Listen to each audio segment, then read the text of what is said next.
Reconnaissez-vous cette fille ? Si vous avez entre 15 et 30 ans, honnêtement, il y a de grandes chances que oui. Et pour ceux qui ne la connaissent pas, je vous présente la Lo-Fi Girl.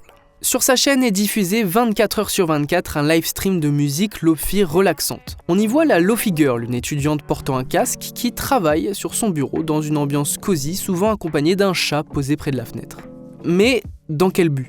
À l'origine, la chaîne avait pour objectif d'apporter une aide aux étudiants en période de révision en leur offrant un environnement sonore propice à la concentration, comme s'ils travaillaient aux côtés de la Lo-Fi Girl. Néanmoins, certaines personnes s'y rendent simplement pour se détendre, écouter un peu de musique et se relaxer.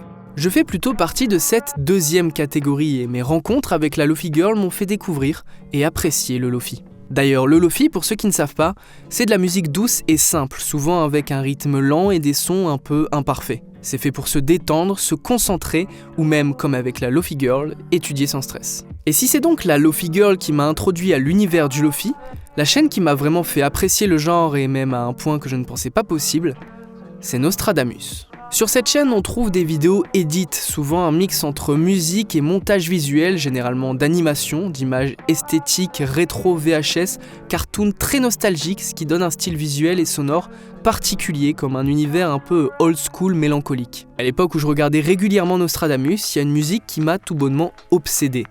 Cette musique, c'est Heavenly.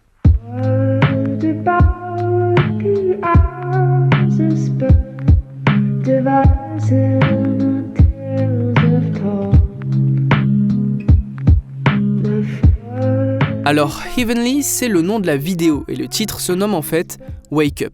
Et oui, je sais que la hype du Lo-Fi c'était à peu près il y a 8 ans, mais l'année dernière j'ai replongé dedans et j'ai décidé d'écouter l'album entier d'où provient Wake Up. Cet album, vous l'aurez deviné, c'est celui dont nous allons parler aujourd'hui, I Can't Tell You How Much It Hurts de Moo, sorti en 2017.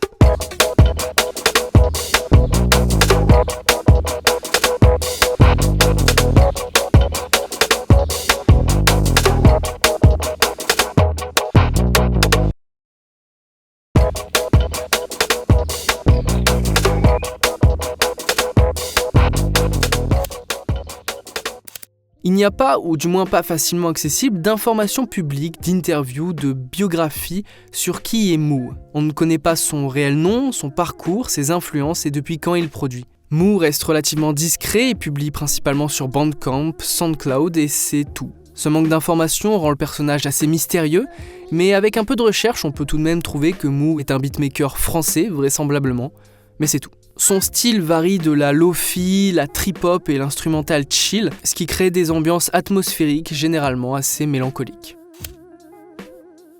I Can't Tell You How Much It Hurts est son premier album notable sorti en janvier 2017. Son album le plus récent, We Are All Gonna Die in 250, est sorti le 4 février 2022. Dans cet album, même si le titre peut sembler sombre, l'idée n'est pas forcément d'exposer le désespoir, mais plutôt une sorte de méditation émotionnelle, une exploration des sentiments et un petit espace pour se poser. C'est quelque chose qu'on va également retrouver dans l'album dont nous parlons aujourd'hui.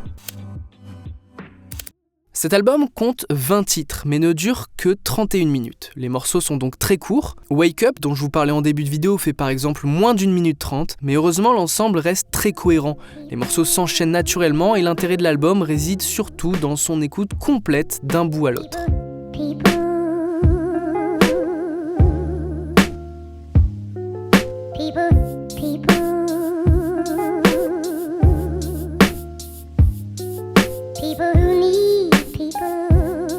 Musicalement, on est vraiment sur l'essence même du Lo-Fi. L'album a d'ailleurs été réalisé à un moment où le genre était en pleine expansion, ce qui en fait un parfait témoin du Lo-Fi pur jus de 2017. Les beats sont très lents, posés, presque contemplatifs.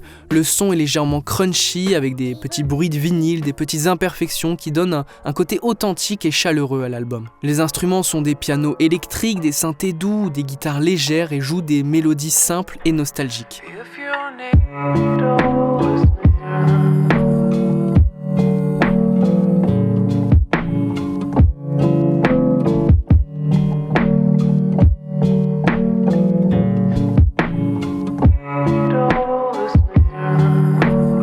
cette lenteur et ces mélodies nostalgiques nous apportent calme et sérénité, certains morceaux de l'album sont tout de même plus sombres, que ce soit dans les thèmes ou dans l'instrumentation. Dans ce style, on retiendra des titres comme Bad Mood, même Wake Up, ou encore You're in My Head.